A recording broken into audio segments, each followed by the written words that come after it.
afternoon, back here in the studio today talking about how we're all adjusting to the work from home transition.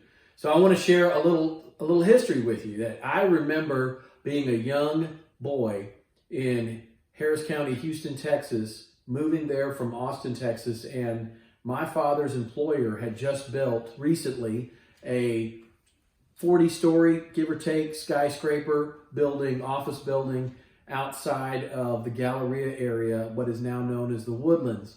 And it was a state-of-the-art custom building built out for all the mechanical and electronic needs of that computer giant, IBM at the time. What's amazing is that by the 90s, as the internet and computers made things portable, transportable, smaller, lighter, faster, the need for this gigantic building with all this electronic and telecommunications hardwired in became obsolete. And that was just in a little less than 2 decades. And one of the things that IBM did to save itself, to just drastically cut costs and make the company more profitable so that way it could stand and face the challenges from Apple and Dell and Compaq, if you remember them, and other computer builders, designers, programmers, what have you, was they got rid of their office space and they sent everybody home. And one of the things they did as they transitioned, now it wasn't everybody, obviously systems engineers, and there's a need for buildings and physical plants, and that's not going to go away. However, they sent a lot of workers home, and a lot of those people stayed home. And things that they encouraged those workers to do, obviously it was done with a plan. A lot of us didn't have an opportunity to plan, we're reacting.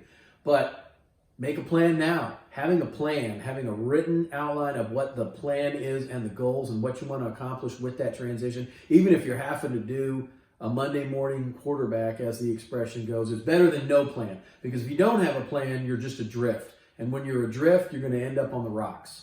Right? Being adrift is a decision. It's a decision not to make a decision. And more often than not, in my experience, if you're adrift, if you're not making a decision, you're going to end up in the wrong place.